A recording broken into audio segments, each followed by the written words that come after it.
asalaamu calaykum khayarta meel walba joogtiin oo markale muuqaal cusub ku eegi doona wararkii ugu dambeeyay kubadda cagta iyo wax walba ku saabsan suuqa kala iibsiga kooxda kubadda cagta Inter Milan ayaa doonaysa markan inay la wareegto ninka lagu magacaabo Kiwior oo Arsenal ah David De Gea oo markan heli kara koox uu ku biiro xilli kooxda kubadda cagta Chelsea ee markan heshiis la gaareen goolahayaha Villarreal James Rodriguez oo dib ugu soo noqonaya qaaradda Yurub Manchester United oo markan indhaydhaynaysa laacib u ciyaara kooxda kubadda cagta ee Sport Lisbon Arnold oo markan baaqi ku sii noqon kara Anfield iyo sheekooyin soo baxaya Nico Williams oo markan qandaraas waqti dheer ah Barcelona la galaya hadii aan muuqaalkeeshan oo la garay kanaalkana subscribe noo saar hadii aanu ku bilowno akhbaaraadkii ugu dambeeyay suuqa kala iibsiga kooxda kubadda cagta Fenerbahce ayaa si rasmi ah u dhameystirtay ninka lagu magacaabo Al-Nassiri laacibkan kooxda kubadda cagta Sevilla ayay ka qaadeen dhanka iyo Fenerbahce ayuu maray marka Fenerbahce ninkan ayay dhameystireen sidoo kale laacibka la yiraahdo Stephen Savic ayaa ku biiray kooxda Transport isagoo heshiis 3 sano la gaaray dhinaca kale Everton ayaa la wareegaysa laacib lagu magacaabo Lestram laacibkan ayayna haatan dukumeentadiisa dhameystireen Everton ninkan ay gacanta ku dhigayaan dhinaca kale tan kooxda kubadda cagta Tottenham Hotspur ayaa dhameystirtay wiil daayira oo South Korean ninkaas oo lagu magacaabo Young marka laakiinse ninkan haatan Tottenham kuma soo biirayo ama ayuu ku sii joogay kooxdiisa marka akhbaaraadkan waa kuwii ugu dambeeyay saacadihii la soo dhaafay ee kala wareegga suuqa kala iibsiga iyo waxyaabihii la dhameystiriyay dhinaca kale kooxda kubadda cagta ee Chelsea ayaa markan heshiis waqti dheer ka siixanaysa goolahayaha Villarreal ninka lagu magacaabo Philip Jorgensen goolahayahan ayaa ogolaaday inuu ku biiro kooxda kubadda cagta ee Chelsea muddadanba goolahay ayay raadinayeen Keba ma doonayo inuu ku soo laabto kooxda Chelsea oo wuxuu rabaa kooxda Madrid inuu amaah kale ku sii qaato halka uu sii joogo marka nimanka Chelsea ay goolahay ay baadi goobayeen Sanchez iyo goolahay kale ay haatanaysan ninkan ayaa haatan lagu soo daray kooxda kubadda cagta ee Chelsea la yiraahdo Villarreal dalab 20 milyan ay u gudbiyeen laakiinse wali Villarreal wax jawaab soo ma bixin laakiinse Chelsea iyo laacibka lagu magacaabo Philip Jorgensen heshiis ay wada gaareen marka heshiiskaasna waa heshiis waqti dheer ah sida wararka Spain iyo England ka soo wada baxay ay sheegayaan marka kooxda kubadda cagta Chelsea ugu dambeyn goolahaya ay markan suuqa ka soo qaadanayaan marka nimanku suuqa waa u kala xiran yahay si wacan ay ugu jiraan kooxda oo hogaamiyo Enzo Maresca markan boosas kale ay markan u dhaqaaqi doonaan markay goolahayan ka soo jeestaan dhinaca kale kooxda kubadda cagta ee Barcelona ayaa markan heshiis waqti dheer ah la gaaray ninka lagu magacaabo Nico Williams diyaar ayuu yahay ku beeritaanka garoonka Camp Nou ee kooxda Barca ay ku ciyaarto wiilka u ciyaara kooxda ka dhisan Bascoa ayaa markan raba inuu ka dhaqaaqo garoonka ay ku ciyaarto Bilbao ee la yiraahdo San Mamés wiilkan lagu magacaabo Nico Williams ayaa xiisab aan ka helay koox badan oo qaaradda Yurub laakiinse wuxuu markan go'aansanaya inuu ku biiro kooxda reer Spain ee Barcelona isagoo ka soo dhaqaaqaya kooxda kubadda cagta ee Bilbao kooxda Bilbao ninkan waxay ku rabaan 58 milyan Barcelona diyaar ay la tahay qiimaha markaan wada hadal ay la bilaabayaan kooxda kubadda cagta ee Barcelona laacibkan heshiis shakhsi ay la gaareen waliba heshiisku waa 5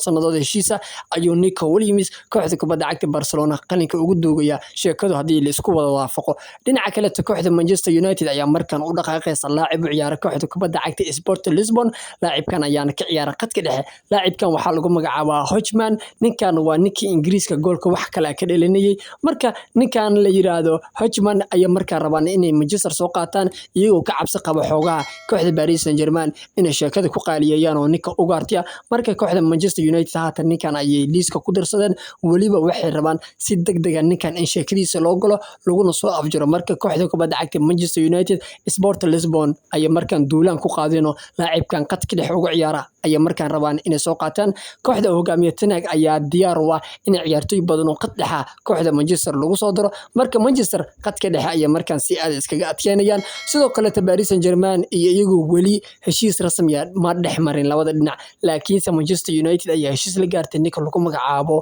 ogaarti kaasoo diyaar u ah inuu iskaga baxo garoonka caanka ah ee la yiraahdo Parc des Princes ee Paris ku ciyaarto marka ninkan Uruguayanka diyaar ayuu yahay inuu farajiyo garoonka Parc des Princes marka Old Trafford ayuu ku wajahan yahay isagu diyaar ayuu yahay inuu Manchester ku biiro laakiin qiimaha Paris Saint-Germain ku doonayso 70 milyan Manchester United way ka caagajiyadayaan oo mar rabaan qiimaha inay bixiyaan marka labada dhinacba qiimaha ay ku ishiilayeen laakiin laacibku inuu Manchester aado oo diyaar ayuu yahay dood kama oo qababa isla umuraha Manchester qayb waxa ka Manchester dambeed bidix ay raadinayaan markan waxay u dhaqaaqeen dambeedka bidix ee kooxda kubadda cagta ee Feyenoord ninkan ayaana lagu magacaabaa David Hancock David Hancock ayaa markaa rabaan Manchester United inay soo qaataan maadaama dambeed bidix oo active Manchester ay ka hayaan Lucas Shaw oo kaliya marka Ten Hag wuxuu danaynayaa ninkan inuu ka soo qaato kooxda Feyenoord ee la yiraahdo David marka Shadin Xumra suuqa si dardar iyaguna qaybtooda way kaga jiraan hore ciyaartooy oo ku jira Sarkisiya iyo rag kale ay qaateen markaana Manchester ninka ay u dhaqaaqayaan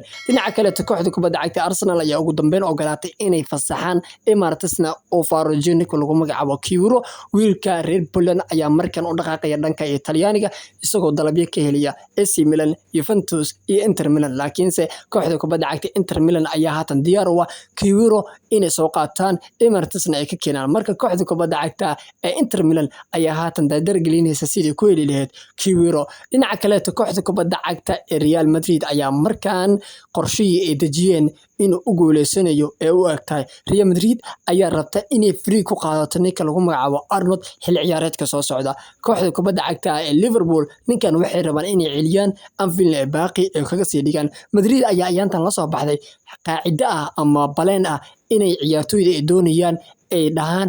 free ayaa kugu qaadanayna Alphonso Davies oo kaleeto dhibaatadaas ayuu Bayern ku hayaa Mbappe hore sida ugu soo sameeyeen oo way ku qaateen haatana Arnold ayaa rabaan sheekada inay ku marsiyaan kooxda kubadda cagta Liverpool laakiin taa way diidan tahay waxay taagan tahay Liverpool anagu hadaa xil ciyaareedkan noo joogaysid Arnold heshiis ayaa noo kordhinaysa waana ku qasbantaa hadii kale ma tahay qiimaha lacageed anaga rabno ayaan kugu iibinaynaa marka kooxda kubadda cagta Liverpool iyadoo waxay leedahay aniga liima gaadayo hadii aaba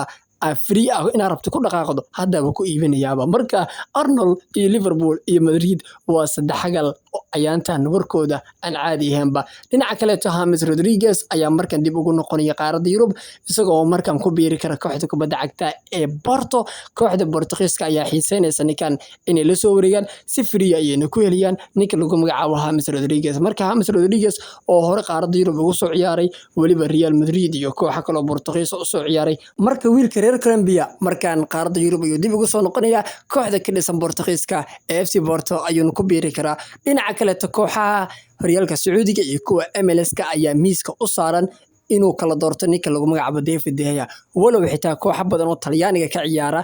ee xiiseynayaan goolaha reer Spain horena Manchester ugu soo ciyaarayay David De Gea marka David De Gea markan waxa la leeyahay oo ka soo kacaya shaqo la'aanta heesa markan shaqo ayuu helayo koox uu ciyaaro ayuu helaya dhinaca kale kooxda kubadda cagta Leicester City ayaa markan ku dhawaanaysa la wareegitaanka ninka lagu magacaabo Reece Nelson kaas oo Arsenal ka tirsan wiilkan weerarka ugu ciyaara Arsenal ayaa markan Emirates Farogenia isagoo ku biiriya kooxda ku ciyaarta garoonka caanka ah ee King Power Stadium marka Nelson dhanka iyo kooxda Leicester City ayuu qabanaya marka weeraryahanka Arsenal sheekadiisu waa la isku wada waafaqay Leicester-na haatan wada hadal ay la bilaabeen Arsenal oo ninkan ay ku doonayaan hadii muuqaalka soo la garay karnaka subscribe na soo ku